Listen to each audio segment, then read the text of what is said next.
meeting is being recorded.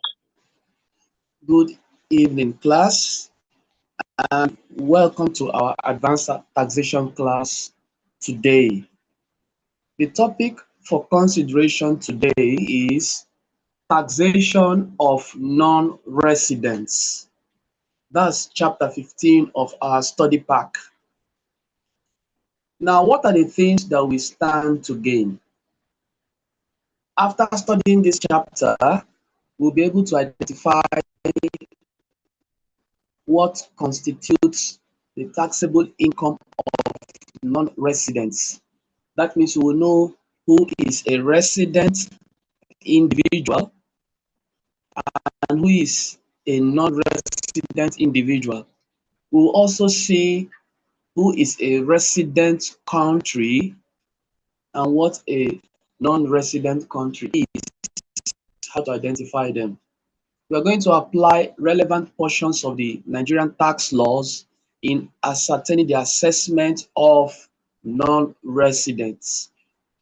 Then we will determine non-resident tax liability in Nigeria and understand the procedure for payment of relevant tax. Then, of course, we'll be looking at the amendment introduced by the Finance Act 2019 to taxation of non-residents in Nigeria.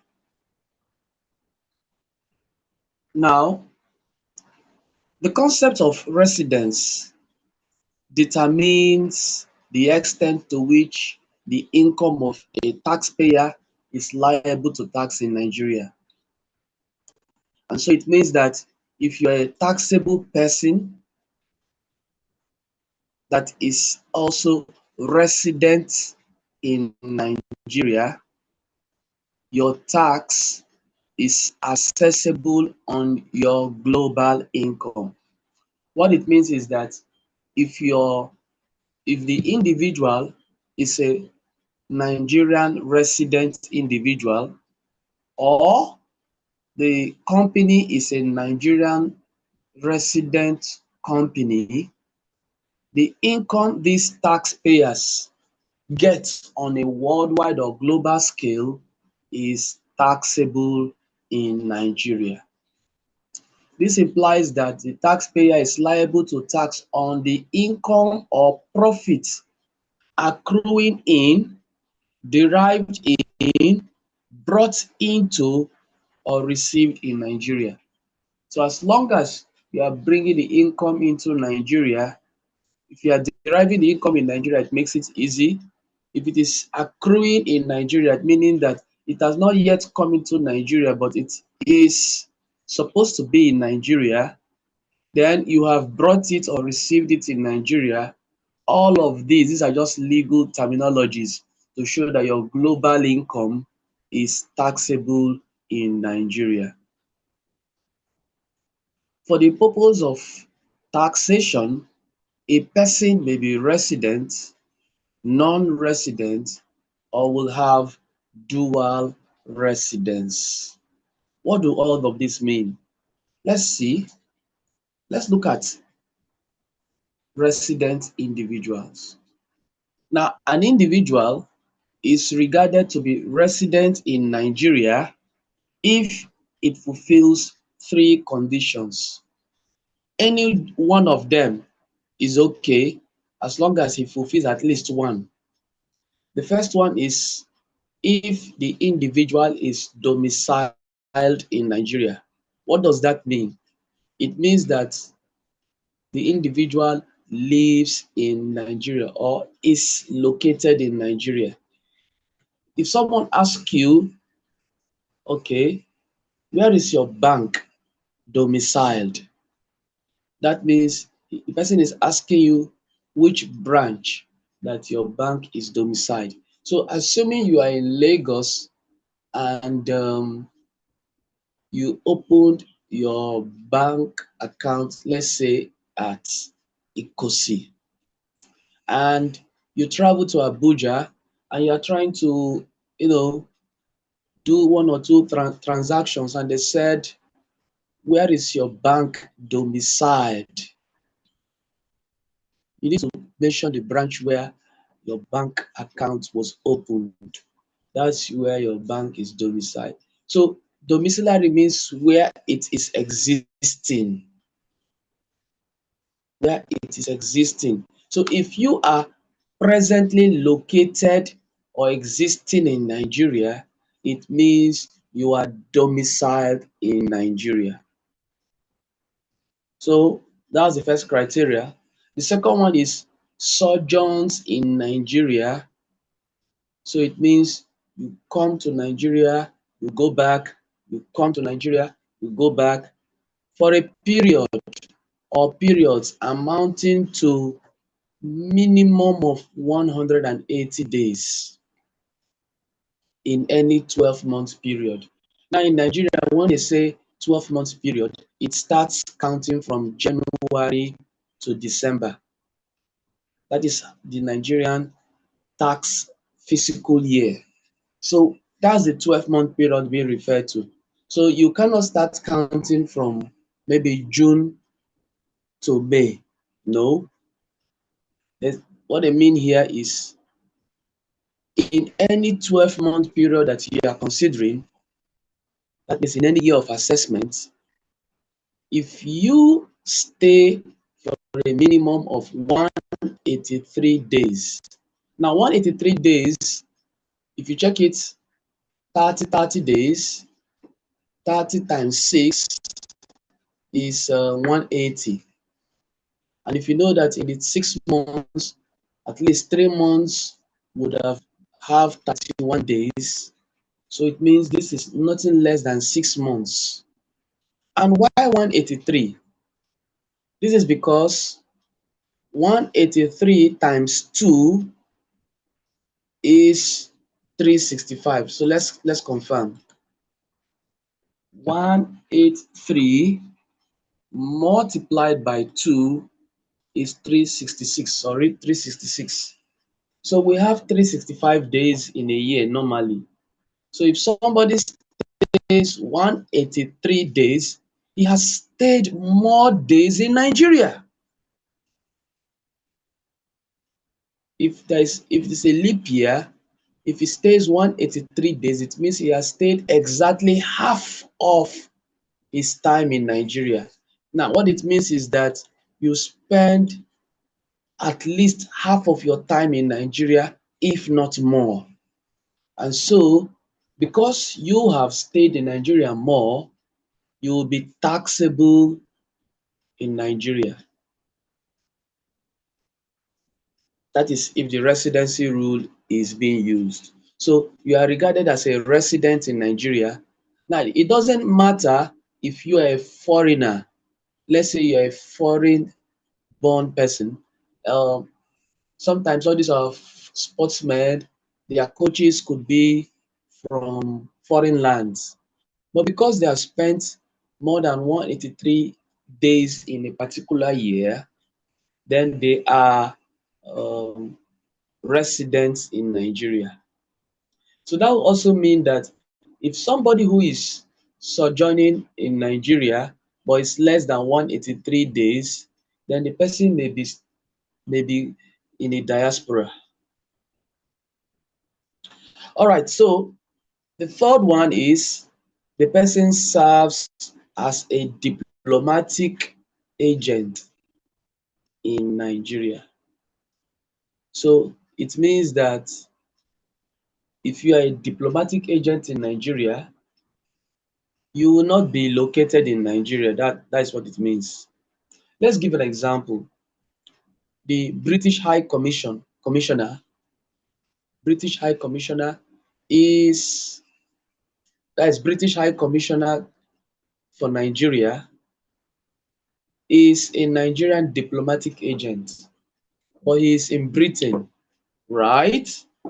Now that territory where the High Commission is or the embassy is seen as Nigerian territory.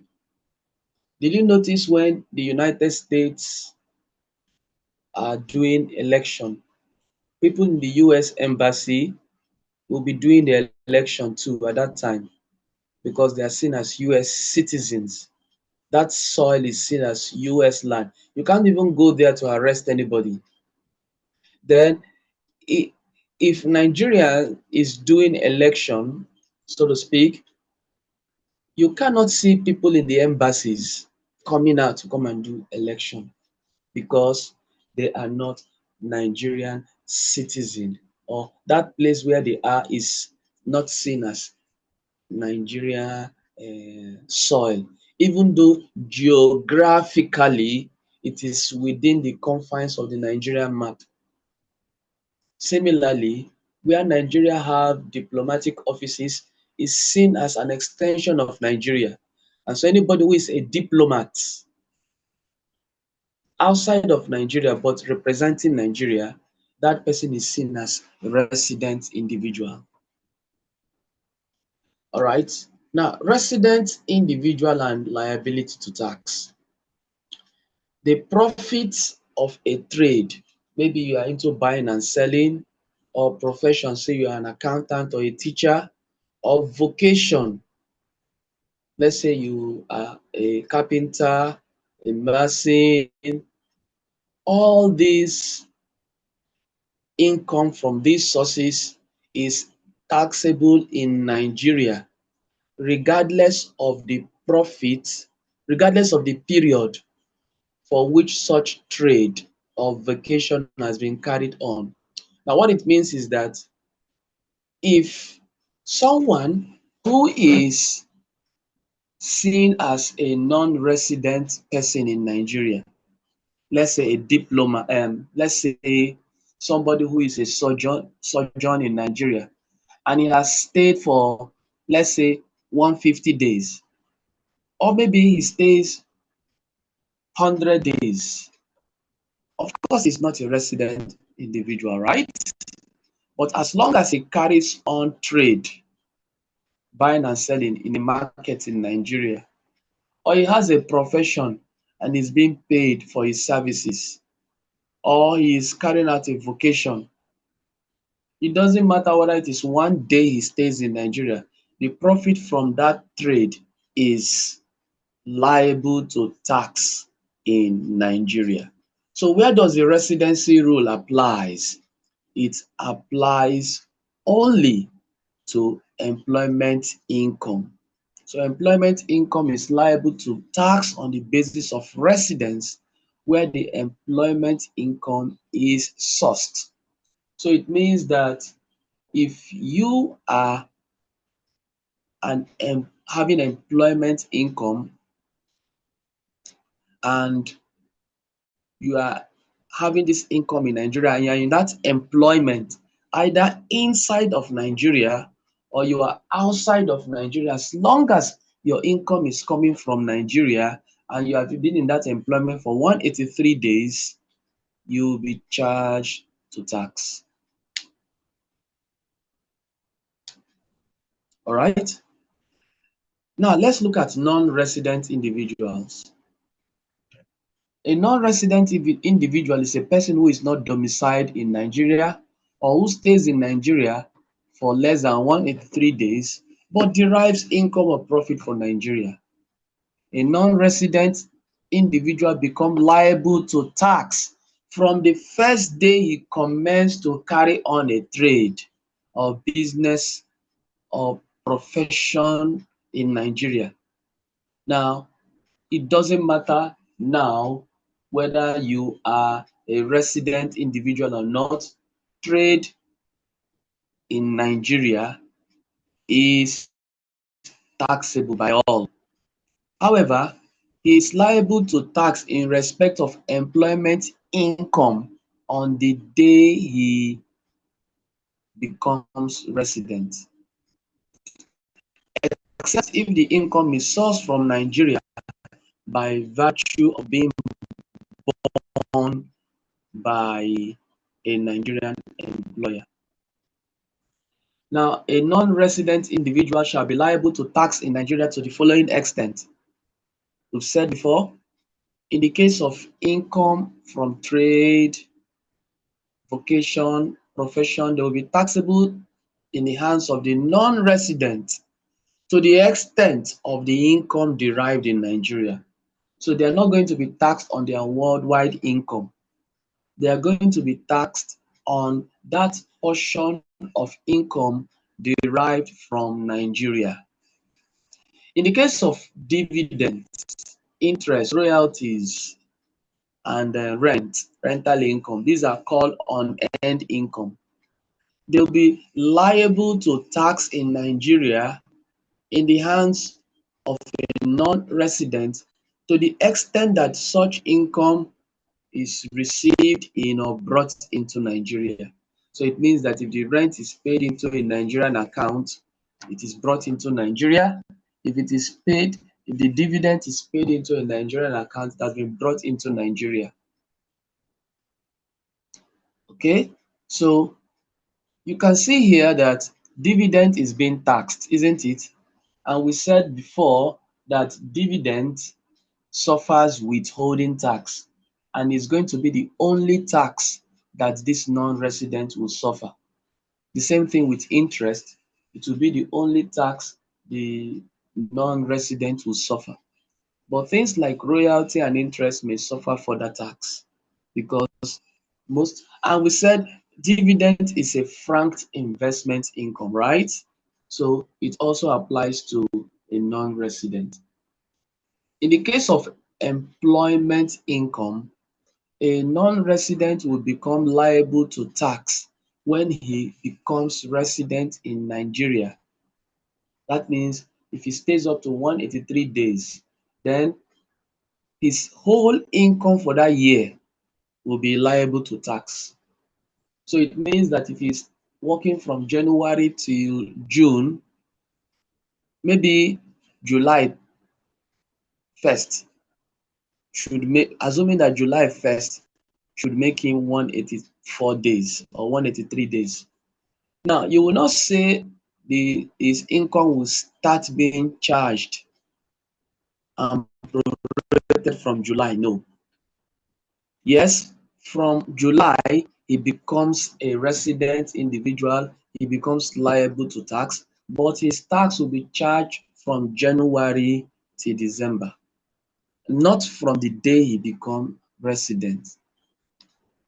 So now we are also saying that regardless of where the employment duties are performed, so it means that if he is under the employment of a Nigerian company, um, if he becomes a resident in Nigeria and is performing job from a foreign company, but is a resident in Nigeria, he becomes liable to tax.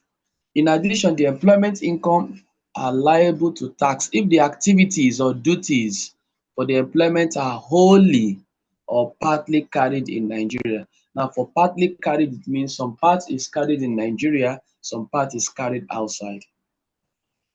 However, where the duties of the employment are paid in Nigeria and there is an evidence that such salary has not been subjected to tax outside of Nigeria, the tax shall be payable in Nigeria. So we are seeing here that non-residents are also liable to tax on their employment income when they become residents. Now, we've talked about individuals. Let's look at companies. What is a resident company and a non-resident company? A company that is resident under the Nigerian law is a company that is incorporated or registered in Nigeria. So it means that if you have a limited company and you have an RC number from CAC, it is a resident company. Now, a business name does not qualify as a company in the legal sense, but because business names are also registered, it has the status of incorporation. So it means that if somebody who is a non-resident is opening a business name, it is not for the purpose of employment, right? It is for the purpose of carrying out a trade or vocation. So it means that business name makes that individual liable to tax. Now, a resident company is under the old provision, residence is determined by place of management or control. So it means somebody can be in the United States and open a company, register it in Nigeria, but he is staying in the United States and is controlling or managing it from there. Then, under the old provision, management where it is being managed was taken to be the resident. So, but now, management of where the management is taking place is not as important as where it was incorporated. So, in the UK, somebody could you can see that a company could be said to be resident in the United Kingdom if the management of that company is in the United Kingdom, even though maybe in Nigeria that is where the company is registered, but control is being done in UK. UK could say that that is a UK resident company, but Nigeria will say because it has CAC Incorporation Nigeria Incorporated Company, it is also registered in Nigeria. That means it's a resident company. In that instance, that company is having a dual residence, international dual residence. Now, non-resident companies, any company that is not registered or incorporated in Nigeria but derived income from Nigeria is a non-resident company. An example could be maybe ShopRite, could be MTN, it could be DSTV, that is MultiChoice. They are a non-resident companies, but they derive income from Nigeria. Now, the fact that the company is not a resident company does not exonerate it from filing tax returns or paying returns in Nigeria. So you see here, a non-resident company is liable to tax under CETA from the income it derived from Nigeria. So it means that the MTN Nigeria derives income from Nigeria. That means MTN, the income it derives from Nigeria. We learn about special businesses, right? Where Nigerian income was seen. So those kind of income from foreign, maybe airline or transportation that are internationally known, but they have a presence in Nigeria, the presence will make them to derive income from Nigeria. The extent to which that is being derived is what they will be taxed on. Now, look at some of the circumstances under which a non-resident company will be liable to tax in Nigeria. One of them is through a fixed base or permanent establishment. We will get to learn about that. Then, if it is derived through a dependent agent, we'll still learn about that. If the income derived from supervisory activity that lasts more than 3 months, or from a turnkey project, or from professional consultancy, management and technical services rendered in Nigeria, or income derived by a non-resident company from which investments such as dividends, interest, royalties, and rent is received. Now, withholding tax that is deducted from these dividends is taken as final and conclusive. Then, income derived from a contract awarded to a Nigerian country but subcontracted to a non-resident company.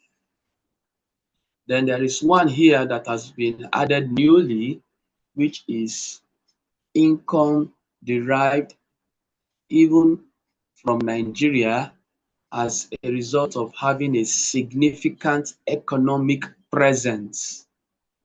So that significant economic presence, that was, I think, Finance Act 2020 introduced the significant economic presence.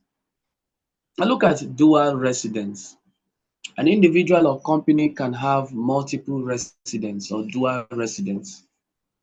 Now it says here that a resident individual is normally subjected to tax in the state where the individual resides. So if you are residing in Lagos, Nigeria, and you derive employment income or you derive business income, say from um, trade or profession, maybe you open a business name, you're a sole trader, and you are subject to tax, your tax will be paid to Lagos State government. If the person is based in Port Harcourt, to be paid to the Rivers State government. The person is paid, if it is based in Abuja, it will be charged under the FCTIRS. In cases where such an individual has two or more places of residence in Nigeria, it means if he has a residence in Lagos, has a residence in Port Harcourt, another one in Abuja, he is subject to tax in the place where he has the principal place of residence. So it means not only do you have residence, where is your principal place of residence? Where do you usually reside? Now, the term principal place of residence means for an individual with pension as the only source of income. So if the person is retired and is only earning pension, his principal place of residence is usually where he resides. So if he has different houses, where does he stay the most? That is where he usually resides. Now, if he has sources of earned income here means employment income, business income. These are the two forms of earned income. So maybe the person may have retired and he now sought another employment. So it meaning he's getting pension, or even if it is not retired, if he's still in active service, he is having employment income. They are paying him salary. And he also has a shop that is earning other income, that is business income. Okay? Now, his principal place of residence will be the place his place that is nearest to his usual place of work. So it means that if he stays in Ogun State, let's give an example, Mowe in Ogun State, Bega or Mowe, and he comes to work at Ikosi, even though it will take him 10 or 15 minutes drive from Ogun State to get to Lagos, Lagos becomes his place where he will file his tax because that is closest to his workplace. So where the office is situated is usually considered for earned income. Either it's your trade, your market, your profession, where your office is, if you're a partnership, where your partnership office is located, if you're an employee, where your office is located. Now, if you have unearned income, unearned income here is maybe dividend, interest, rent. Your principal place of residence is where you usually reside. So if you have more than one place, it's usually where you reside. Now, where the determination of the principal place of residence leads to disputes between two or more tax authorities, the Joint Tax Board determines the tax jurisdiction. In practice, the determining factor is the source of earned income. This remind me of the time when the rumor was going on when the Big Brother house winner Lekon is a place of residence in relation to that money was being in contest. So this is the kind of situation where we have a dispute. So normally we are saying here that the joint tax board will take into consideration first where is the source of income coming from, and that will be the determining factor. So we've looked at dual residence for individuals. Now, dual residence for a local company. The constitutional arrangement in Nigeria vests the taxation of all companies in the federal government.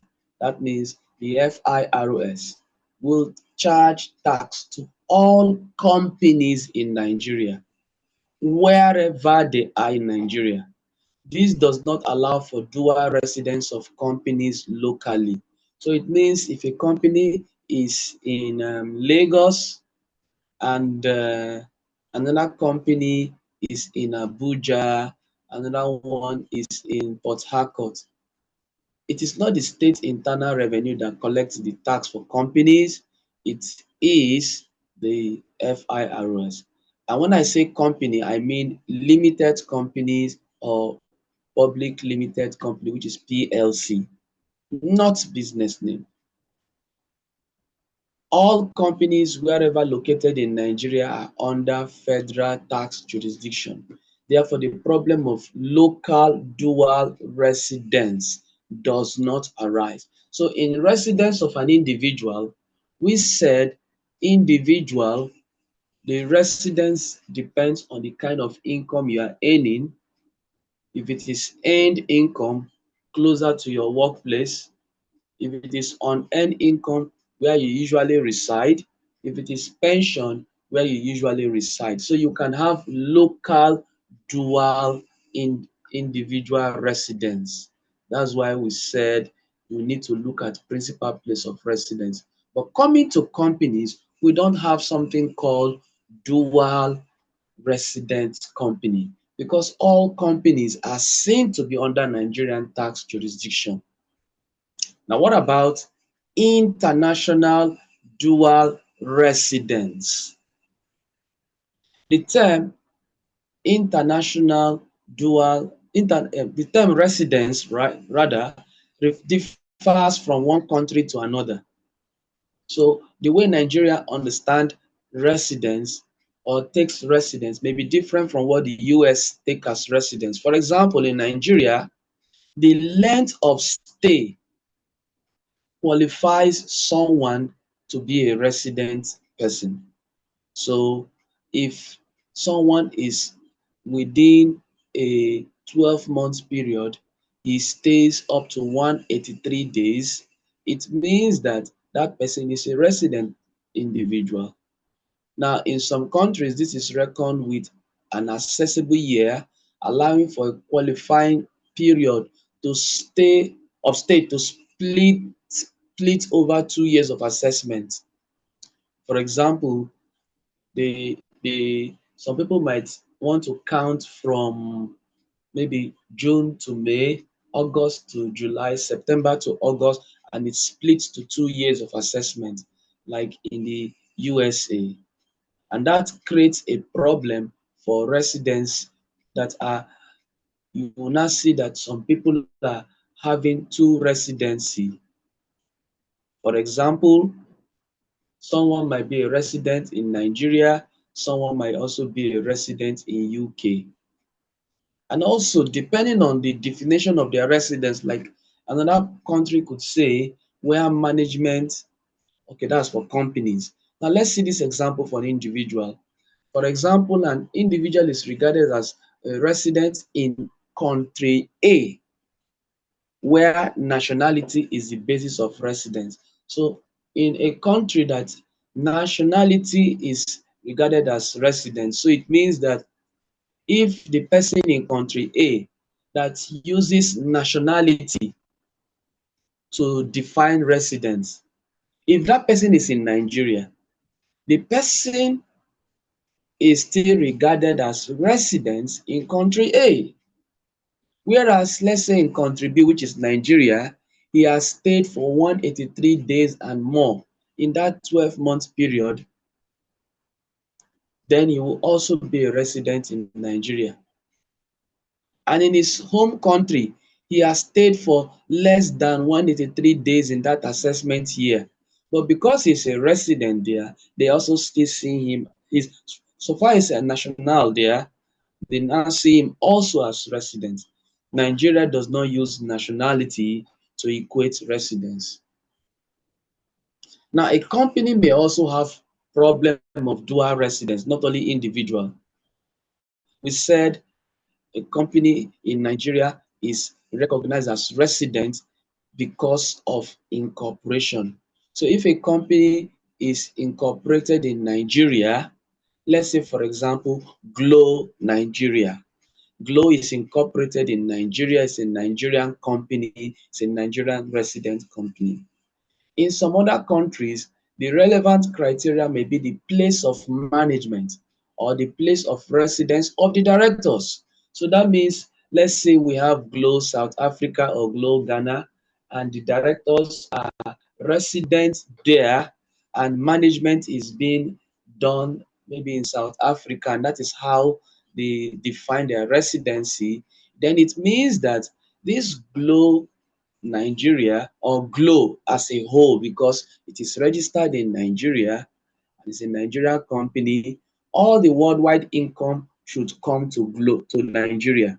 But because that other country is using place of management to determine residence, it means too that they are also seeing Glow as a resident company in their own place. Assuming that was the case, MTN would have been a resident company in Nigeria if place of management or place of residence of directors were being used. In this instance, the Nigerian Tax Authority would treat the company as resident in Nigeria on the basis of what? Incorporation. The other country, their tax authority will regard the same company as resident in their place by on the basis of place of management. And so this brings dual residency of the company. Now, what is the implication of having dual residency either of individual or of a company? It means that you stand the chance of being taxed in the country where you are seen as resident. And so the Nigerian tax treaties govern the treatment of cases where companies or individuals that have dual residence can claim tax credit in Nigeria, tax credit for Nigerian tax in their home country to avoid double taxation. So you see, there is this tax treaty. Sometimes this tax treaty could be double taxation principle, double taxation treaty that will give dual reciprocacy of tax, such that if you are taxed in one country and you are bringing the income to another country like Nigeria, you will not be charged to tax again in Nigeria. Or if you are taxed for if you are if you are being taxed in Nigeria, if you are being taxed in that country where you are resident and you bring it to Nigeria, and when we calculate the Nigerian tax, it is higher than what you have paid in other country. They will deduct the portion that you have paid from other countries, and the balance is now being paid in Nigeria. And that way, you do not pay double taxation. Now we've seen companies. We are looking at just one company, and we said one company having dual residence. That means the company is in another country, but the directors are in another country or the management is in another country, but it is incorporated in Nigeria. We have looked at that. Now, let's look at branches and the parent company. So you may be having a question in the exam that will be talking about branches and parent company. What is the law when it comes to branch and parent? The tax law of some countries regard a branch as residence for tax purpose. For example, let's say we have Zenith Bank, Nigeria. Okay, now that is the parent company. Then we now have Zenith Bank, let's say Ghana, or Zenith Bank South Africa. Assuming that this country is just an assumption, assuming that this country regards the branch of Zenith Bank as resident for tax purpose, it means that they are taking that branch to be an independent branch. It means that they are taking that branch as an independent branch, autonomous branch. It can stand on its own. And so it has to be a resident in that country, even though the whole of Zenith Bank is the parent company and it is situated in Nigeria. That branch outside where they are treated as residents are also being charged to tax. And so the the the same, okay,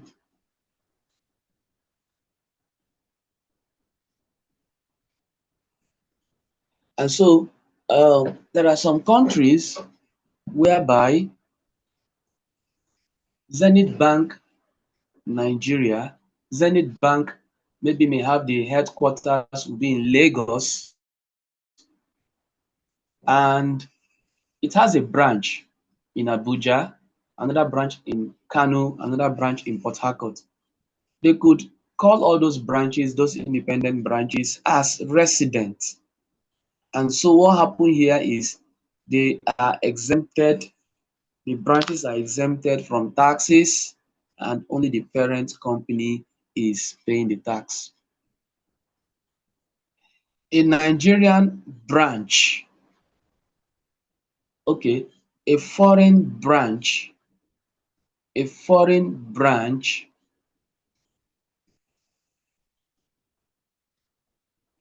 of Nigerian company. Okay, like I said before, Zenith Bank Nigeria now opens a branch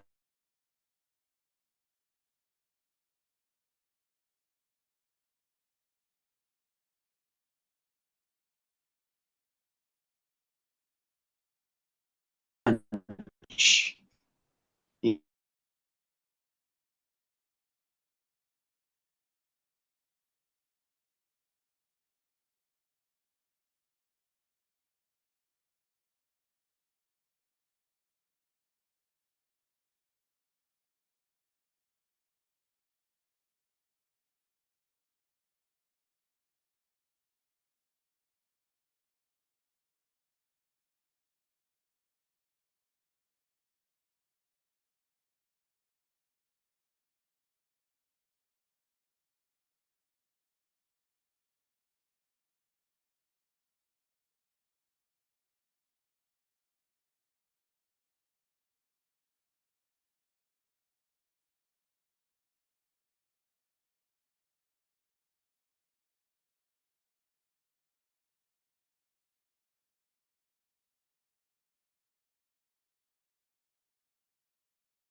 a Nigerian branch of a foreign company.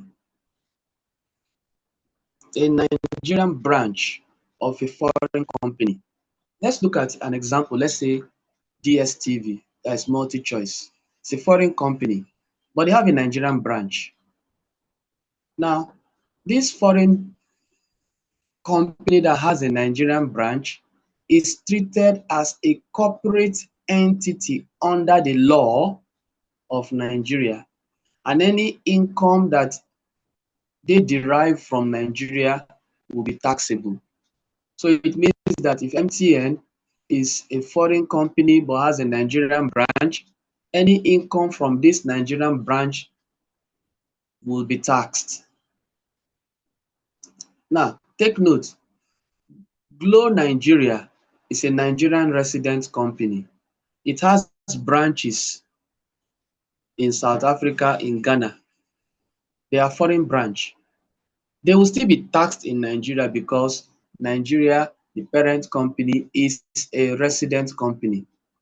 But look at South Africa that has MTN. MTN is not a Nigerian company, but because MTN Nigeria is domiciled in Nigeria, deriving income, it is treated as a corporate entity. That branch is treated as a corporate entity, and only that income arriving from Nigeria is taxable. Now, there are some conditions that the branch may not be taxable. For example, if the branch is used for storage of goods or mass merchandise only. So we're not doing sales, it's just a showroom just to store goods and merchandise. Or we're using that branch to collect only information. So we've seen branches and parent company, Nigerian company having branches outside. The branches is taxable in Nigeria and it could be taxable outside. A foreign company having a branch in Nigeria, and that's a different scenario. That branch of Nigeria is taxable to tax, is subject to Nigerian tax. Now, the situation is different if we have subsidiaries and parent company. What is a subsidiary? A subsidiary is a company whereby control is in the hand of another entity. So that means another company is having 51% or so shares over the second company. So the person that has 51% or more has control. It's they call that's the controlling interest.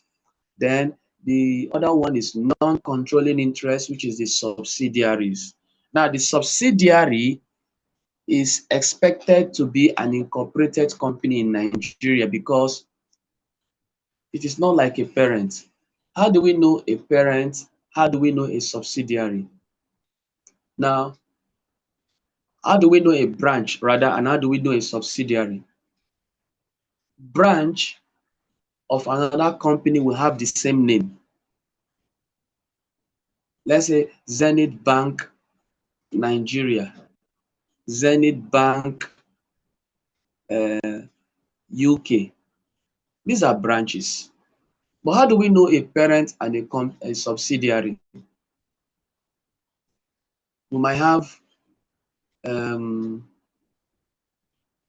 Zenith Holdings. Then we might have Zenith Bank. We might have Zenith Assurance.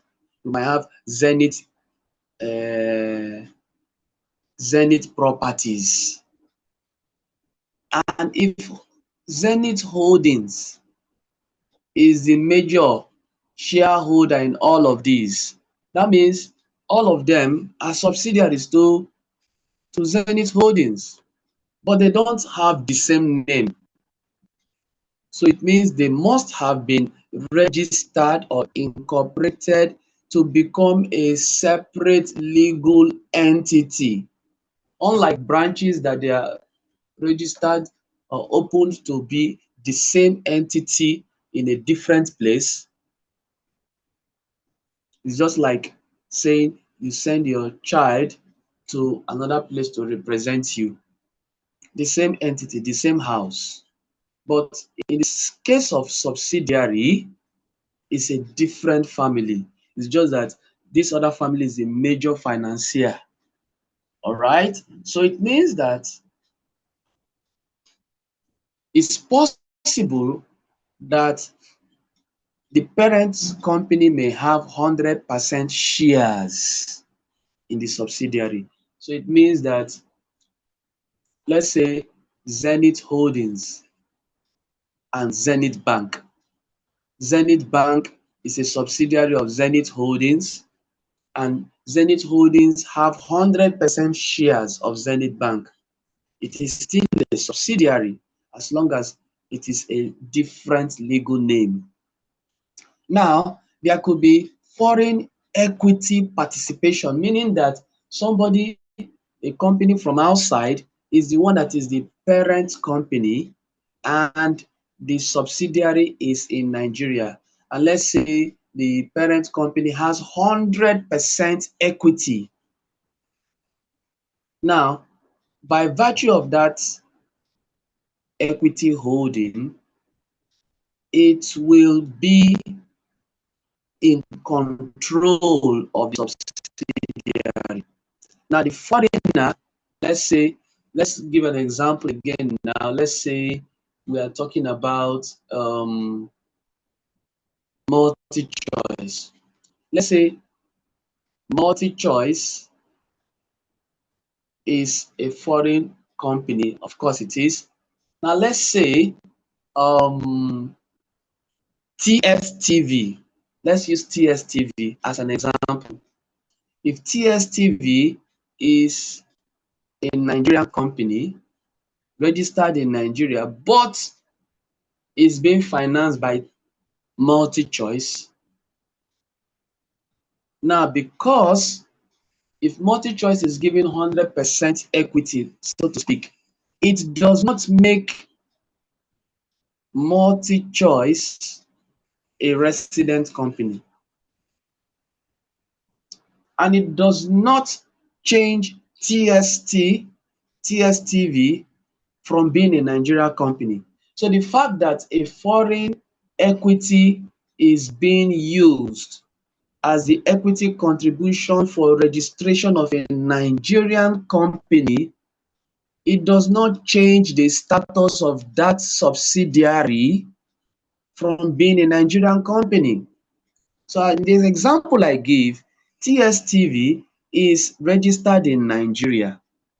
It is a resident company in Nigeria. Who is financing it? Who is the major shareholder? MultiChoice, registered in South Africa. How many percent shares or equity does MultiChoice have in TSTV? Let's say they have 70 or even 100. MultiChoice still remains non-resident company. TSTV remains resident company. So we have that. So Article 4 of the Nigeria Model Double Taxation Agreement spells out the mode of resolving the problem of dual residency or dual residence between Nigeria and another country in that same treaty. This agreement provides for the criteria of place of incorporation as basis for resolving dual residency. So if there is an issue as to the dual residency as regards to tax, the place of incorporation supersedes. Now, where that fails, the question is to be resolved by mutual agreement. But hopefully, the place of incorporation is the first port of call. So now we have seen subsidiaries and branches. Let's look at the difference. Nigeria parent company, foreign branch. Nigerian parent company is liable to tax. The foreign branches will be liable to tax in Nigeria. Some countries will take that foreign branch and tax them. But in Nigeria, the foreign branch will report to the parent in Nigeria and they will be taxed. We also said foreign parent, Nigerian branch. The Nigerian branch is treated as a corporate entity, and so the profit derived from that branch is taxed in Nigeria, even though the whole of the income is going to the parent company. We talk about subsidiaries. Subsidiary, we are saying in this place here, in subsidiary, we are saying that Nigerian subsidiary, foreign parent, Nigeria subsidiary. Nigerian subsidiary is subject to tax. The parent is not in Nigeria. Now we want to look at Nigerian parent and foreign branch and foreign subsidiary. We look at foreign branch. For the purpose of tax, for the tax purpose, the profit of an overseas branch of a Nigerian company is deemed to be derived in Nigeria and is fully payable to tax in Nigeria. We said that. Note that any foreign tax suffered is allowable. It's an allowable deduction in determining the overseas profit. Also, assets used in such a branch are eligible for capital allowance claim in Nigeria. And what about losses? Any loss incurred from such branch can be set off against the profit in Nigeria as long as it is from the same source. We've learned loss relief. Double taxation relief is available for any foreign tax suffered, either based on bilateral agreement or based on the tax relief available under the Commonwealth. We'll soon be learning Commonwealth relief and double taxation principles. All right. What about overseas subsidiary? We've talked about overseas branch. Now, overseas subsidiary means Nigeria is the parent and there is a separate legal entity with a different name in overseas that has Nigerian equity participation, either wholly or fully. For tax purposes, the profit of an overseas subsidiary is not deemed to be derived in Nigeria and will therefore not be liable to tax in Nigeria. So what it means is that, let's say Zenith, let me use another one, GT Co. GT Co is a Nigerian company and it has GT Investment in London. That is not a branch. It is a foreign subsidiary, especially if GT Co is the major shareholder. So that is a foreign subsidiary. So GT Investment is not even in Nigeria. So their tax, the profit they make from them is not taxable in Nigeria. But what is taxable in Nigeria is dividends. So it means that when that foreign subsidiary declares dividends, it will pay dividend to its shareholders, right? it will pay dividend to the Nigerian parents. And so that dividend from Nigerian parent going to Nigerian parent will be taxable. Withholding tax will apply. Now, if technical and management duties are being done from Nigeria and is being utilized in the country where their subsidiary is, there's technical and management fees having withholding tax, right? Which is chargeable at 10%. So when the technical fees are being paid, directors' fees, technical fees, the applicable withholding tax will be deducted. So that is the only tax that is being done. So we are looking at what is the connection between Nigeria branch and a foreign parent. Nigerian branch, foreign parent.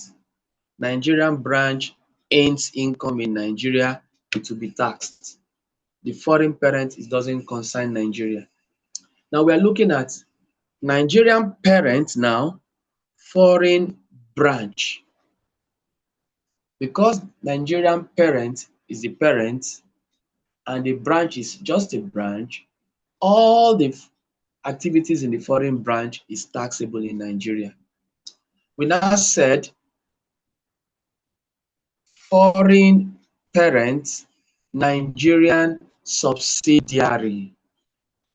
The Nigerian subsidiary is taxable in Nigeria.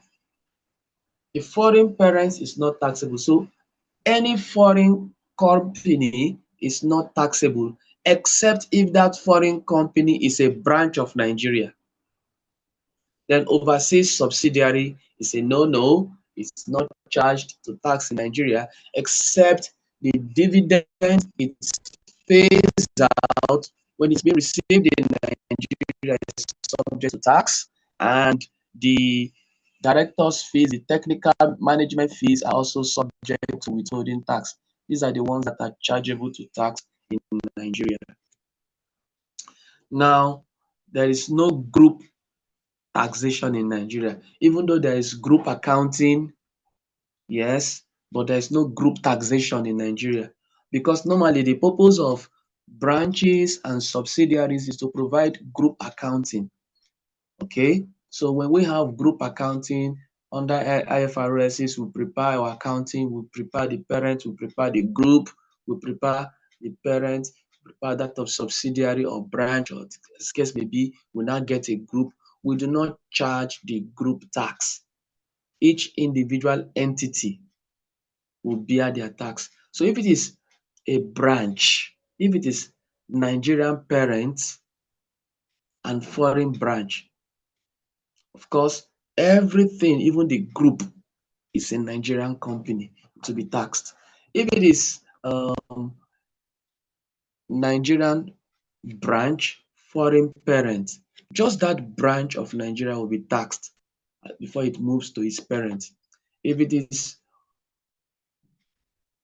Nigerian's parent, foreign, if it is foreign parent, Nigerian subsidiary, of course, Nigeria will charges for subsidiary before they form their group account, before they do all the other ones. Then if it is overseas subsidiary, it will not come under tax in Nigeria except the withholding tax as applicable. What about the treatment of expenses? Okay, so the treatment of expenses, there is no discrimination as long as it satisfies what we call REN, wholly. Okay, let me write it down here. REN. Okay, it's even here. REN is wholly, reasonably, exclusively, and necessarily incurred for the purpose of the business. If it can fulfill REN principle, then it will be allowable. Just a moment.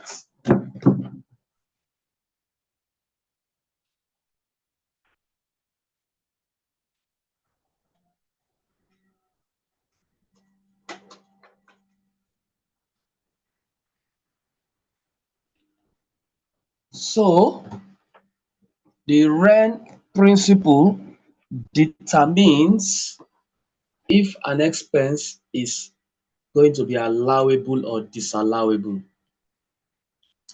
Now, look at profit or income deemed to be derived from Nigeria. So we've come to that point where we are looking at what they say deemed. It is assumed to be derived from Nigeria. Now, this is talking about a non-resident company because, of course, a resident company is derived, is there is nothing like deemed. It is derived in Nigeria. But now, a non-resident company or individual, there is a restriction on the portion that is being derived from Nigeria. So that portion that includes the operation performed in Nigeria will be taxable to Nigerian tax.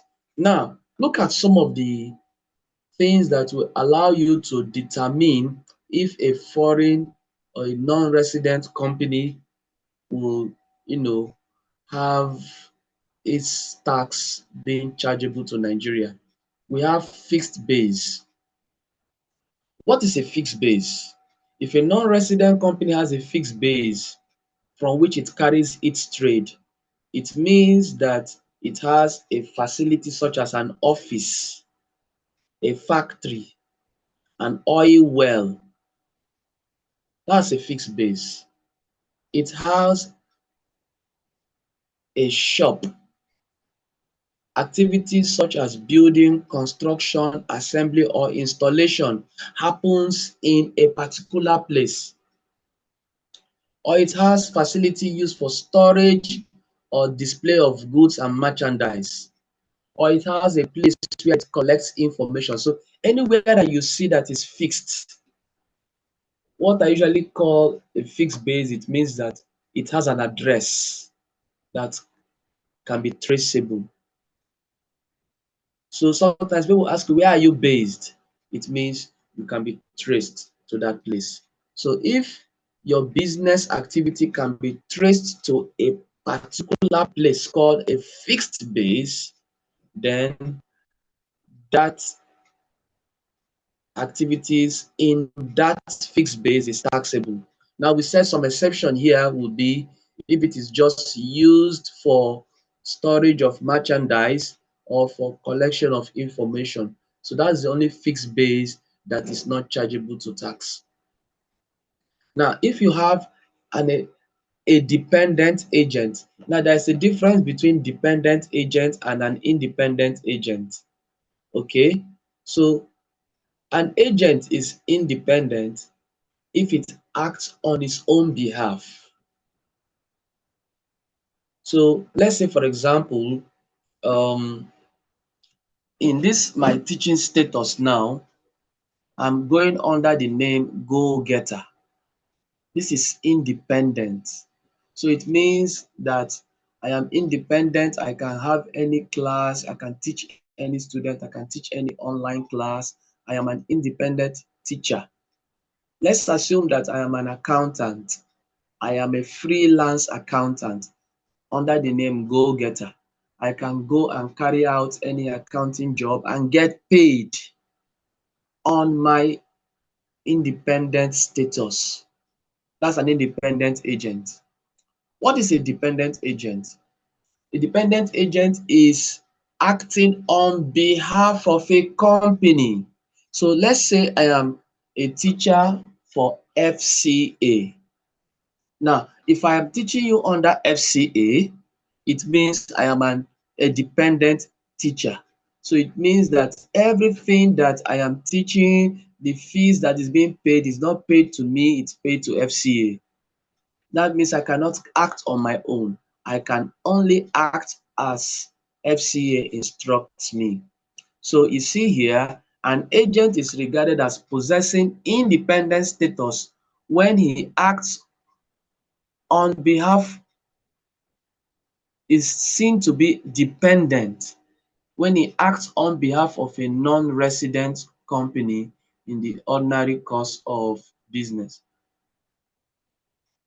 sorry, independent status when e act on behalf of a non-resident company in the ordinary course of the business. The status may change, however, if it devotes its activity almost wholly for the company. So I can act on behalf of FCA, but I'm still an independent person. Okay? So a dependent agent, an agent must act on behalf of somebody, right? Now, there is a company outside, a non-resident company, and I, I am acting on that company as an accountant, or maybe, yes, as an accountant or an auditor, so to speak, and maybe internal auditor, independent. So it means that I do not derive my income wholly from that company. It means they are my clients. They are my clients, and I derive income from other people. So, but if I derive income almost wholly from that company, then that means I am not an independent agent because I'm acting almost every of my income is coming from that company. So that's the point.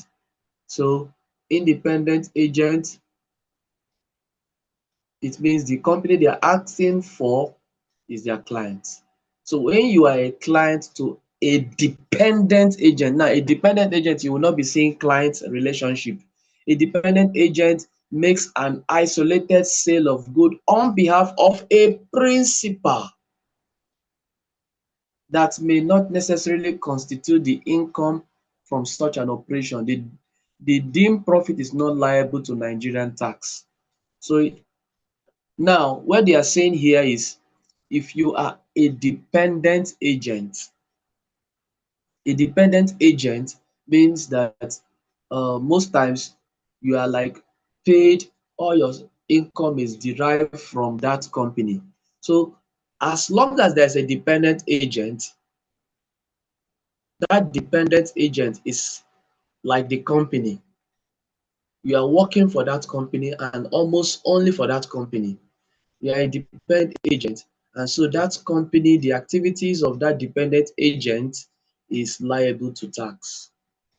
What about turnkey projects? A turnkey project is defined as a single contract which involves survey, deliveries, installation, or construction. Most times it is used in construction or installation. The profit on turnkey projects is liable to tax in Nigeria. Such a profit should not be split between the so-called Nigerian source and the offshore source, but should be taxed in Nigeria because the project is being done in Nigeria. Another one is transactions not at arm's length. Now, what does it mean? The How do we know that a transaction is not arm's length? Now, legislation the legislation allowed the board to make appropriate adjustment to the profits of Nigerian companies when the following situation exists: where where there is a controlling interest in the Nigerian company. So what it means is that if there is a foreign parent, if there is a foreign parent and Nigerian subsidiary, if there is a Nigerian subsidiary, then it is possible that the transactions are not done at arm's length because the parent will dictate what the subsidiary will do. And so the activities will be taxed. Now, there is a presence of a control of a the presence of a control of a Nigerian company may be exercised directly or indirectly by a person, by a parent company or other company associated to it. It's possible that the board of director of a Nigerian subsidiary may also be board of director of another company outside. And so because there is a presence of related party, so related party could make the presence of control be manifested, and so the transaction may not be at arm's length. Now, the imposition of conditions in the financial and commercial relationship by the controlling interest. So when there is conditions imposed by the person who is playing, they say pay, he who pays the piper dictates the tune. So because I am paying the piper, I'm dictating the tune, and I will tell you this is how much you will sell for me, this is how much I'm going to charge, and it is not what you are normally charging to others. So that is not arm's length. The condition imposed now is not different from what would have been obtained if it was done in the open market. So that means there's a kind of favoritism.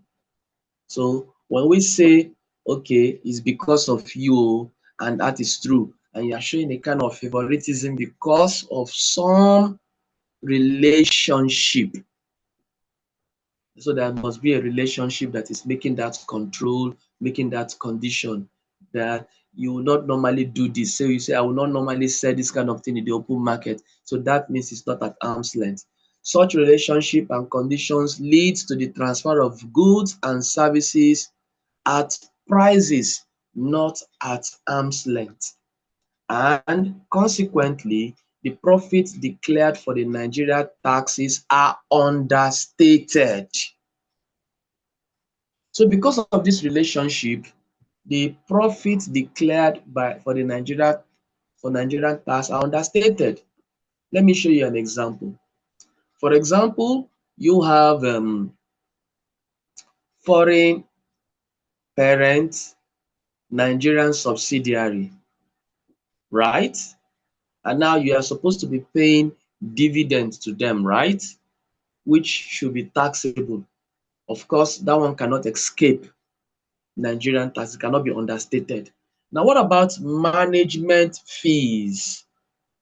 Okay. What about interest and loan? So you want to recapitalize. Instead of using equity capitalization, you now use debt capitalization. And you decide that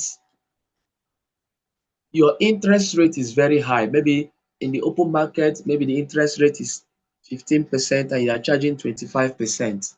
Interest income, interest from the subsidiary is allowable, right? And as it is allowable, it is not going to be taxed because it is allowable, right? Then a high amount of interest that is not allowable is making your tax to go down. So you see now, you would have charged less if you have charged maybe 10% interest as normal in the market, your taxes will not be as so low as when you now charge 25%.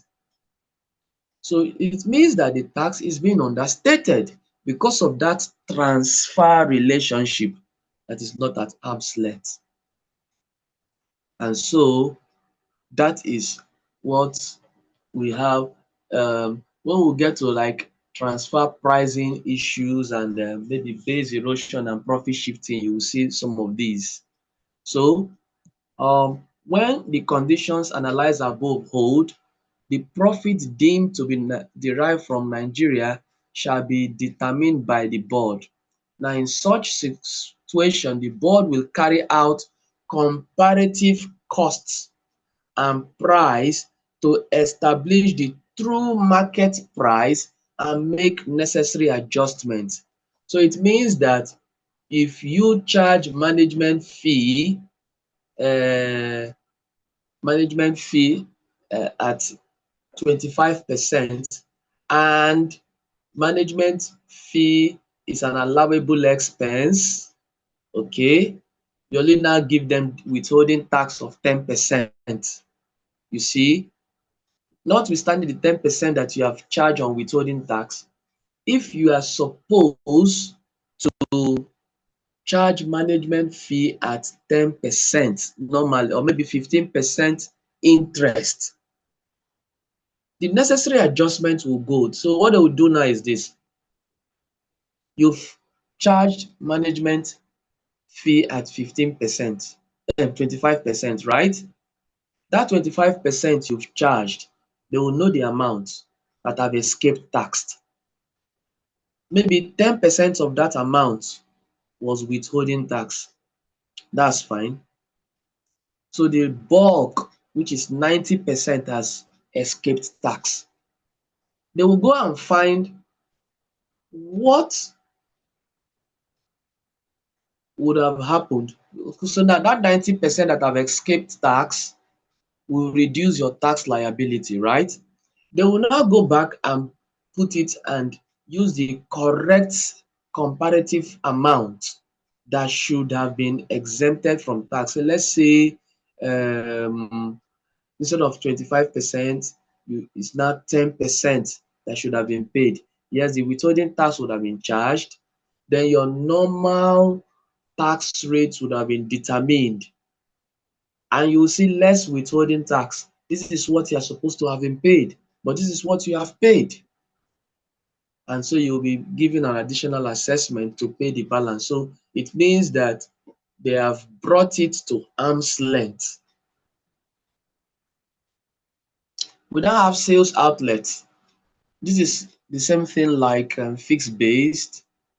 The law has excluded sales outlets for storage and for collecting of information from suffering uh, tax from fixed based. We also talk about, although it's not here, since 2020 Finance Act, which is which became operative in 2021, the economic presence, significant economic presence is also being used. This is because many non-resident companies, they will escape fixed base, they will escape turnkey projects, they will escape storage and facility, they will escape what is that one called again? Independent agent, and they may be doing things at arm's length, and they will still not be charged to tax. Let's give an example. Zoom, Facebook, YouTube, Google. Now, if you look at it now, in in our discussion, we use Zoom, right, to have the class. Zoom have no physical um, class or physical office in Nigeria. Neither does YouTube. But YouTube is the medium where we transfer the videos. YouTube, Zoom have no physical office. They have no dependent agent, but they exercise economic presence. They have economic presence significant, such that in a year, their revenue is more than 25 million from Nigeria. And so because they exercise significant economic presence in Nigeria, because we are using their work, they are taxable in Nigeria. So of course, when you start monetizing your Zoom account or maybe your YouTube account, YouTube will have to charge you VAT. YouTube will also is paying taxes on all the monies derived from Nigeria, all the paid advert and all that. Look at Zoom. People pay heavily to buy Zoom. I know how much I spent on paying for Zoom for a year. If I tell you that, you'll be shocked. And so imagine all of that, the number of people that use Zoom. So they are chargeable to tax based on significant economic presence. Look at Facebook. People make money on Facebook, on Instagram, on TikTok. All these have a significant presence in Nigeria. For you to understand, the day that Facebook crashed or so, or maybe I didn't say crash, maybe they malfunction for some hours. Even WhatsApp, it made head news because of the significant economic presence. Look at illustration 15.1. Let's look at this. Sweet Home Incorporated. So another name for like limited or so is incorporated. Sweet Home has a representative branch in Nigeria for the display of its products. It was later discovered that sales were regularly conducted from the stock held for display. What do you think? If it was used for display and sales has been conducted, what happened? Look at the suggested solution. With the activity of the branch restricted solely to the display of the parent's product in Nigeria, the branch will retain the status of a representative office and will not be held liable to the Nigerian tax. However, with the sales activity of the branch, the status of that branch has changed from representative office to a sales outlet. And this will in turn become the parent's fixed base in Nigeria. Therefore, the profit arise from the sales will be taxable.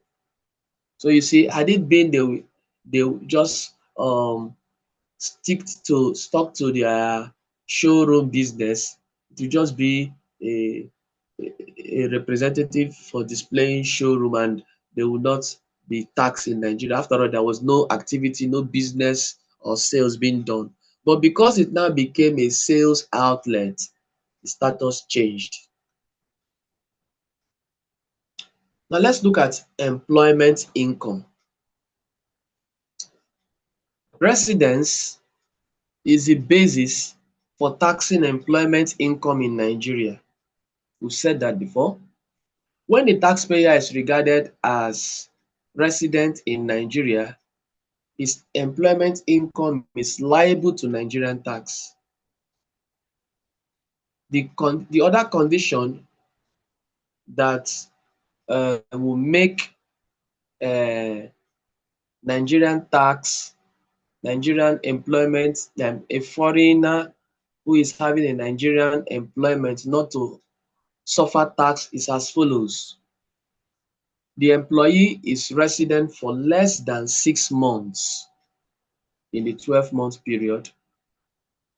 The employer of the person must not be resident in Nigeria. And the income of the person must be taxable in another country that has a double taxation treaty with Nigeria. So what it means is that the employer is outside Nigeria, but the employee is performing his job sometimes in Nigeria, and he's staying here for less than 6 months. If he stays less than 6 months, he will not get 183 days now, right? So it will not be charged to Nigerian tax. Now, what if the employer is resident in Nigeria? Then it changes everything. Now, the first one, the employee comes to Nigeria. Now, if the employer is not resident in Nigeria, that means where this person is getting his money, you know, we said for employment income, residency is seen as where closer to where you are earning your income. So if your employer is not a resident person in Nigeria and you are staying in Nigeria less than 6 months, you will not be charged to tax. But if you're staying for more than 6 months, even though your employer is not a resident person, the fact that you have stayed for more than 6 months, you have met the residency rule, you will be taxed. Now, irrespective of all this, if there is a double taxation treaty with Nigeria and this tax is taxed in another country, because it is taxed in another country, it will not be taxed in Nigeria. Let's look at the provision of Finance Act 2019 on taxation of non-resident companies in Nigeria. The Finance Act 2019 introduced the following amendments to taxation of non-resident companies in Nigeria. Withholding tax shall be the final tax for technical management consultancy fee or professional fees earned by non-resident company. So like we are saying here, directors of a company that is in Nigeria, they are outside and they are earning technical and management fees. When you pay them their technical and management fee, normally you withhold their tax. Because they are non-resident, that withholding tax become the final. Even non-residents, they don't, when you file their interest, dividends and all that, they also are seen as final in the hands of the tax, the withholding tax on dividends, interest for non-resident individuals. They are also seen as final. Although that one has been in place before the Finance Act 2019, but in Finance Act 2019, these amendments, a new clause for imposing tax on profits of foreign companies for online or electronic commercial activity, I mentioned that if they are deemed to have significant economic presence. Okay, the mistake I made was saying it's 2020 Finance Act, it's 2019, which took off in 2020 February. Okay, that's where I missed it. The Finance Act 2019 has put significant economic presence as one of the clause to determine if a non-resident company will be taxable in Nigeria. And significant economic presence is determined by the minister. And we know here that significant economic presence in Nigeria clan is if you have 25 million and above, because less than 25 million, you don't pay tax, right? So for you to have 25 million and above, it means you are not a small company, you are a big company. So any company that is online, Zoom, YouTube, Facebook, TikTok, that have revenue from Nigeria up to 25 million is significant. And so the tax will be imposed. Non-resident companies are to file corporate tax with the FIRS. So if you're a non-resident company, you'll be wondering, since I'm not residing in Nigeria, a non-resident individual will file tax, a non-resident company will also file tax, and a non-resident company will file tax with the FIRS. So that's it. So far so good. We'll be looking at taxation of non-resident company. Let's look at this question here. Robertson Anderson Incorporated, that's the name of a company, of New Jersey, United States, has Aro and A Nigeria Limited as its subsidiary in Nigeria. So what is this called? This is parent. So this is the parent. This is the parent, which is foreign, and we have Nigerian subsidiary. So what do you think about Nigerian subsidiary? We said Nigerian subsidiary is different in name and also different in legal status from the foreign company. And so the Nigerian subsidiary is liable to tax in Nigeria on its activities. So in 2017, the federal government of Nigeria awarded a contract to the foreign company for the construction of an export processing zone located in the southeast of Nigeria for the sum of $12 million. It decided, for the sake of convenience, to execute the contract through the R&A Nigeria Limited. So what is happening here? This could be control. The person doing the contract is awarded the contract, is controlling the one executing the contract here. The following are the expenses incurred for the execution of the contract: material and other inputs, hire of dredger, foreign expat cost. Now this is another place where they can hide things. Foreign expat cost, personnel cost is another one, and other administrative costs. They now said additional information. A similar dredger is available for hire limited at 178 million at Bomil. This is 178, and here we are having 186. The cost of foreign experts in carrying out similar assignments in other zones has been established to be an average of 120.5 million. Foreign experts, 120.5, and here we are saying 156. Included in other administrative expenses are management fees of 45 million. So here has 45 million. It was proven to have been wholly, exclusively, and reasonably incurred for the Nigerian contract. Of course, this 45 million will have withholding tax. Capital allowance was agreed at 74,221,750, right? The exchange rate is assumed to be 90 naira for $1. Now we are told to compute the tax payable by the company for the relevant year and discuss the issue of turnover assessment for a non-resident company in Nigeria.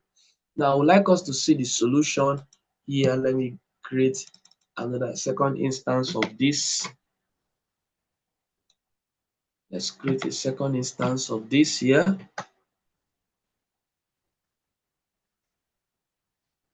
All right, so this is the question. Let's look at the solution.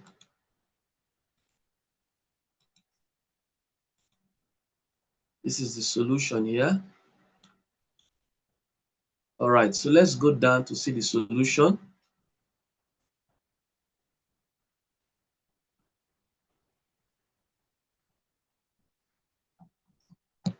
Sorry, did I missed it?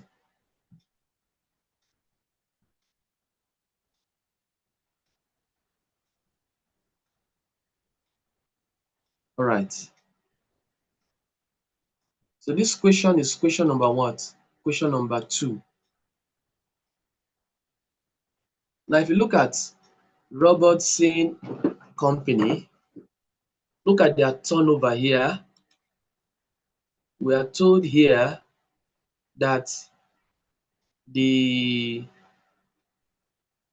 export processing zone, the contract is 12 million. So you see 12 million is the contract sum, $12 million. And the exchange rate here is 90 naira. So that's why it is converted to Nigerian money, and this is the available amount. Now, they want to deduct allowable expense, material and other inputs. Material is 334. No comment was said about material, so maybe it was at arm's length. So 334. all these things here is for naira here. So this was at arm's length. Hire of dredger. Hire of dredger is not at arm's length because when they look at comparable services similar to what they are doing, this is the cost they are going to get. So this higher cost was done to reduce their taxation. So they have to bring it at arm's length here, and they bring 178. So when they deduct it, when they add all these two to deduct from here, you have 557,042,250. Now personnel cost here we have 157. 157, there was nothing here on personnel cost that was talked about, so it's at arm's length. Then cost of foreign experts.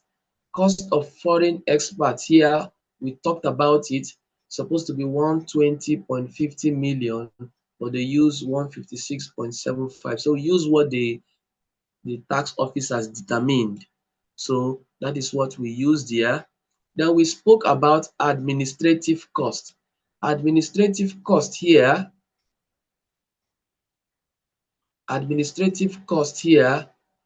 they said is 115,546. But what we see here is the same thing, 115,456. This is because this administrative cost is an allowable expense. So, but why did they not talk about management fees here?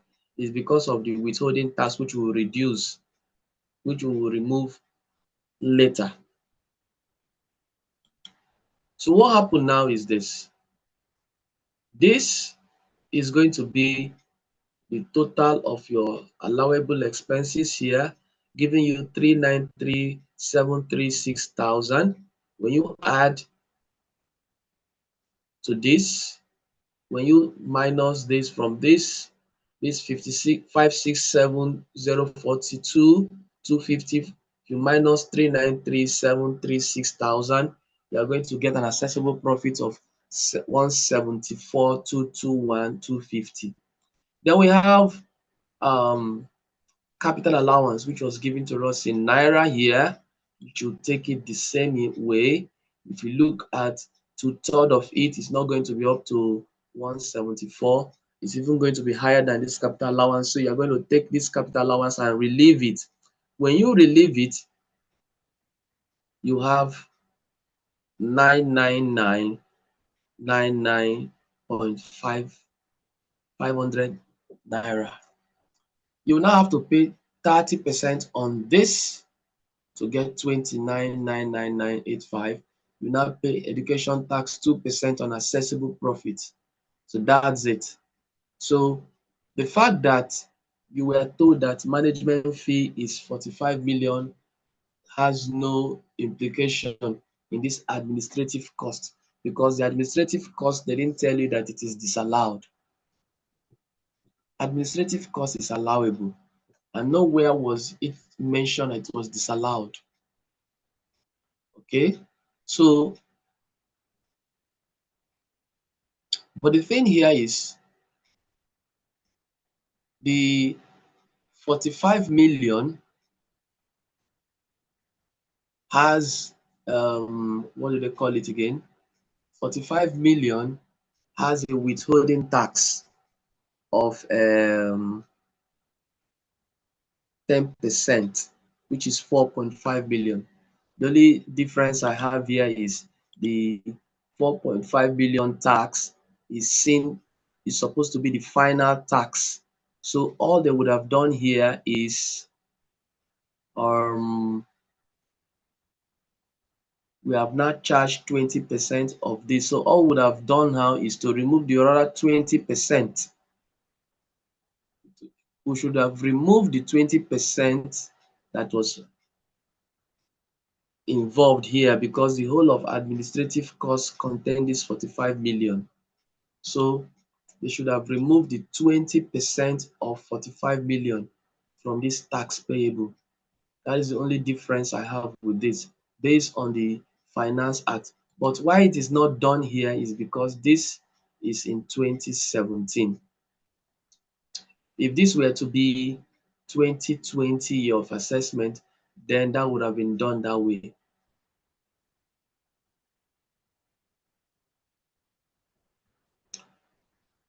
So look at another example, question 4B. Question 4B here. Okay, this is the solution here. Okay, all right, this is the question here. Question 4B. Where is it again? Use the following figures to illustrate your answer and show how the tax liability is assessed. Foreign earnings. Foreign earnings, 1,800,000 naira. Dividend received from Nigerian companies net. Directors' fees received from Nigerian companies. So let's see the answer here.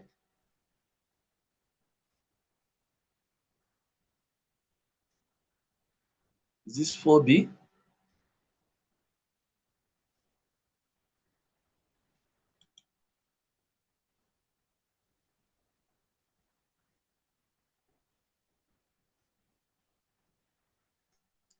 Okay, it's the same.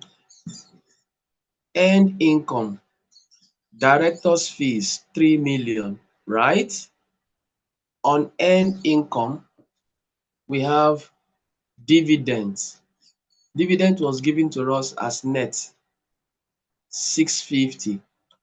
You have to convert it to gross by multiply by 100 divided by 90. So we have directors and dividends. Okay. Of course, the foreign earnings is not applicable to tax. So when you add these two together, you have 3,722,200. Then of course, you need to less your consolidated relief allowance, which is your CRA. When you less that, then you now remove your frank investment income. So this dividend income is also a frank investment income which you need to remove. So when you remove your CRA from, when you remove 800,000 from 3,772,000, you have chargeable income of 2,922,222. You now remove this dividends, that is your frank investment income, you remove it again because it should not be suffering tax again. Your taxable income will now become 2,200,000. Then of course you now apply your tax rate. Now look at the tutorial note. 2014 year of assessment was assumed. A non-resident individual is only entitled to consolidated relief allowance, so CRA. Foreign earnings are not liable to Nigerian tax. Dividend is treated as frank investment income and therefore exempt from tax. So that's it. So with that, we've come to the end of our class for today, which has been taxation of non-residents. What have we learned? We've seen non-residents, the meaning of residents and non-residents for individual and company. We've seen dual residence for both individual and company, the meaning and how a company can have, an individual can have dual, local, and international residency. We now looked at Nigerian branch, foreign branch. We now looked at foreign subsidiary, Nigerian subsidiary.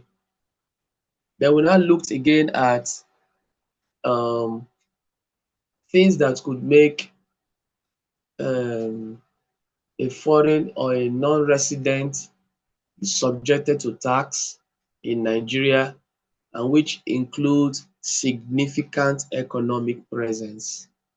We also saw other things that Finance Act 2019 brought in, that directors, technical and management fees, and no longer, if the withholding tax is the final tax in the hands of a non-resident individual or company. We now saw what the government could do if situations does not result in arm's length. They will take steps to ensure that arm's length transaction is being restored. In our next class, we will be going to naturally to the next topic called double taxation arrangement. Now, this particular topic is best understood when we understand this particular topic we just treated today. So our next topic will be double taxation arrangement, and we will see how the double taxation principle is being put in place, how the Commonwealth rules is being applied. So thank you so much for coming to class and for making this a successful one. I will see you again in the next class when we'll be having a very nice day. Once again, I say thank you.